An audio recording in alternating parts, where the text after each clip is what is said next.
తిరుపతిలో వాణిజ్య పన్నుల శాఖ ఉద్యోగులు నిరసన వ్యక్తం చేస్తున్నారు. మేము ఉద్యోగులం బానిసలం కాదు అంటూ బ్యానర్లు ప్లకార్డులు ప్రదర్శించారు. గత ప్రభుత్వ ప్రయాణంలో మొదలైన అరాచకం నేటికి కొనసాగుతుందని ఆవేదన వ్యక్తం చేశారు. తమ శాఖను కాపాడాలని సీఎం చంద్రబాబును కోరారు. ఉద్యోగుల నిరసనకు సంబంధించిన మరింత సమాచారం తిరుపతి నుంచి మా కరెస్పాండెంట్ పన్నీర్ సెల్వం అందిస్తారు. కార్యాలకి బ్యానర్లు వేసిన ఘటన మనం చాలా సందర్భాల్లో చూస్తుంటాం. అదేవిధంగా స్వదేశీ ఆగమనం సంబంధించి కూడా మనం బ్యానర్లు చూస్తుంటాం. ఇంకా ప్రధానంగా అశుభ కార్యాలు కూడా ఇక్కడ బ్యానర్లు ఏర్పాటు చేసి ఉండేది కూడా మనం చూస్తుంటాం. అయితే ఇక్కడ మరో అంశం కూడా మనం ప్రధానంగా చెప్పుకోవాలి.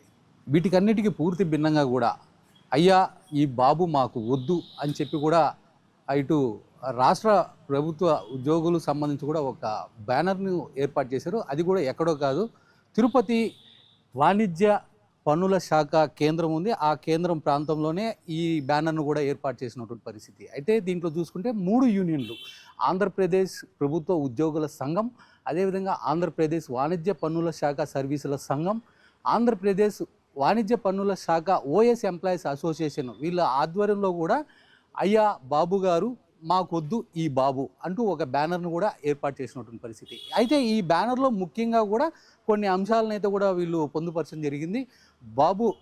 బాబు బారి నుండి మా శాఖను కాపాడండి, మేము ఉద్యోగులం బానిసలం కాదు, గత ప్రభుత్వ అరాచకమే నేటికి కొనసాగుతుంది, చట్టాలు రూల్సు ప్రభుత్వ జీవోలు నిబంధనలు ఏవి అమలు కావడం లేదు, ప్రభుత్వ ఆదేశాలంటే లెక్కలేదు, కోర్టు ఉత్తర్వులంటే దిక్కు లేదు, ఉద్యోగులంటే గౌరవం లేదు, అరాచకం నుండి మమ్మల్ని కాపాడండి, అయ్యా బాబు గారు లోకేష్ బాబు గారు మాకొద్దు సార్ ఈ బాబు గారు అని చెప్పి ఈ ప్రధానంగా కూడా ఇటు ఏదైతే ఈ యూనియన్ను మనం పైన మొదటిగా చెప్పామో ఆ 3 యూనియన్కి సంబంధించినటువంటి నాయకులు రావులపాటి శ్రీనివాసరావు, అదేవిధంగా కాకునూరి చెన్నకేశవులు, ఎం రమేష్, అదేవిధంగా కాశీపట్ల రామసూర్యనారాయణ, అదేవిధంగా జిఎం రమేష్ కుమార్, బాపట్ల గోపాలకృష్ణయ్య అని చెప్పి కూడా వీళ్ళు ఈ బ్యానర్ని కూడా ఇటు తిరుపతి వాణిజ్య పన్నుల శాఖ కేంద్రంగా కూడా ఏర్పాటు చేసినటువంటి పరిస్థితి. అయితే ఈ బ్యానర్ని ఇక్కడ ఒక్క చోటే కాదు, మొత్తం రాష్ట్ర వ్యాప్తంగా కూడా ఈ వాణిజ్య పన్నుల శాఖ కేంద్రం ఏదైతే ఉందో ఆ ప్రాంతాలంతా కూడా ఏర్పాటు చేసినట్టు కూడా మనకి ప్రధానంగా తెలుస్తుంది. అయితే ఈ మొత్తానికి ఈ బాబు గారు ఎవరు ఏంటి అనేది మాత్రం ఇటు దీనిపైన కూడా ప్రభుత్వం ప్రత్యేక దృష్టి సారించాల్సిన అవసరం ఉంది. ఎందుకంటే ఇక్కడ వచ్చేటువంటి కస్టమర్లు కావచ్చు, ఎవరైనా కూడా దీనికి సంబంధించి అంటే ప్రధానంగా ఈ బ్యానర్లను చూసి ఒక్కసారిగా హవాక్ అవుతున్నట్టు పరిస్థితి. ఏదేమైనప్పటికీ అంటే గత ప్రభుత్వం నుంచే ఈ అధికారి ఈ విధంగా వింత పోకడతో కూడా సాగిస్తున్నారు.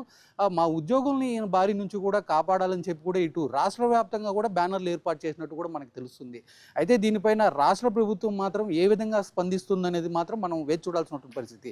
అయితే మొత్తానికి చూసుకుంటే ఈ బ్యానర్ని గత 4 రోజులైందంటే ఏర్పాటు చేసి కూడా ఇప్పటి వరకు దీన్ని తొలగించినటువంటి దాఖలు కూడా లేవు. ఇదే కాదు, ఈ ప్రాంతమే కాదు, ఈ తిరుపతి ప్రాంతంలోనే కాదు, మొత్తం రాష్ట్ర వ్యాప్తంగా కూడా ఈ విధంగా బ్యానర్లు ఏర్పాటు చేశారని చెప్పి కూడా మనకు తెలుస్తుంది. అయితే దీనిపైన రాష్ట్ర ప్రభుత్వం ఏ మేరకు నిర్ణయం తీసుకుంటుందనేది మాత్రం మనం వేచి చూడాల్సినటువంటి పరిస్థితి అయితే ఉంది. ఇది మొత్తానికి తిరుపతిలో ఉన్నటువంటి పరిస్థితి. కెమెరా పర్సన్ కన్నయ్యతో సెల్వం, తిరుపతి నుంచి YK టీవీ.